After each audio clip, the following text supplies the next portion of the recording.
Hello everyone, welcome to Prema's culinary. இன்றைக்கி நான் உங்கள்கிட்ட ஷேர் பண்ண போகிற ரெசிபி ராகி இட்லி, ராகி தோசை. ராகி ரவாவை யூஸ் பண்ணி எப்படி ஒரு சாஃப்டான இட்லி செய்யலாம் அப்படிங்கிறத இந்த வீடியோவில் நம்ம பார்க்கலாம். ஒரு கப்பு ராகி ரவா எடுத்திருக்கேன். ராகி ரவா இல்லைன்னா நீங்கள் முழு ராகி கூட சேர்த்துக்கலாம். 1/4 கப்பு உளுந்து எடுத்திருக்கேன். 1 டீஸ்பூன் வெந்தயம். 3 மணி நேரம் தண்ணியில் நல்லா ஊற வச்சிடலாம்.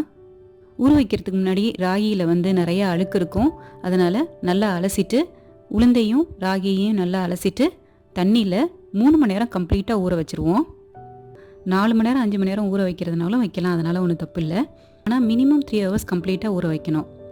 ராகியை நல்லா மறுபடியும் ஒரு வாட்டி ராகியை நல்லா அலசிடலாம். அலசிட்டு நம்ம ராகியையும் உளுந்தையும் நம்ம மிக்ஸி ஜாரில் சேர்த்துடலாம். இதில் ஒரு 1/4 கப்பு தண்ணி சேர்த்துட்டு நல்லா மைய அரைச்சிக்குவோம். நான் இதை மிக்ஸி ஜாரில் தான் அரைக்கிறேன், கிரைண்டர் யூஸ் பண்ணலை. நீங்கள் கிரைண்டரில் அரைக்கிறதுனாலும் அரைக்கலாம். மிக்சியில் அரைக்கிறதுனால எங்கே சாஃப்டாக வராதோ அப்படிங்கிறதெல்லாம் இல்லை, மிக்சியில் அரைச்சாலும் நல்லா வரும் மாவு.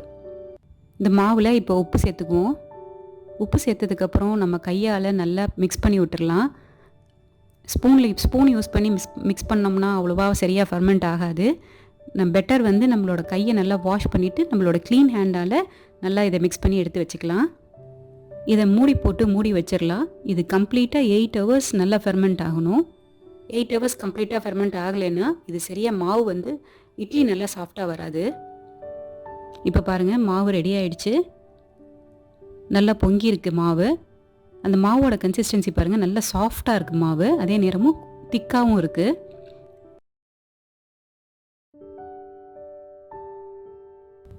நான் இப்போ இட்லி பிளேட்டை க்ரீஸ் பண்ணிட்டேன். இதில் இட்லி மாவை சேர்த்துருவோம். இட்லியை இப்போ ஸ்டீம் பண்ணிடலாம். இட்லி ரெடி ஆயிடுச்சு. பாருங்கள், இட்லி எவ்வளோ ஒரு சாஃப்டாக இருக்குது. இந்த மாவை யூஸ் பண்ணி இப்போ தோசை பண்ணிடலாம். தவாவை ஹீட் பண்ணிவிடுவோம்.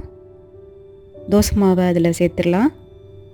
எண்ணெய் சேர்த்துடலாம். கார்னர்ஸ் ப்ரௌன் ஆனோன்னு இதை திருப்பி போட்டுடலாம்.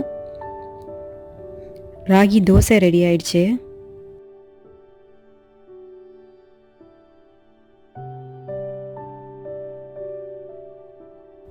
இந்த ரெசிபி ட்ரை பண்ணி பாருங்கள், கண்டிப்பாக உங்களுக்கு எல்லாருக்குமே ரொம்ப பிடிக்கும். ராகி ரவா ராகி இட்லிக்கு கார சட்னி ரொம்ப நல்ல காம்பினேஷன். நான் அது வீடியோ போஸ்ட் பண்ணியிருக்கேன், அதையும் பாருங்கள். இன்னும் நிறைய ஹெல்த்தியான ரெசிபிஸோடு உங்களை நான் சந்திக்கிறேன்.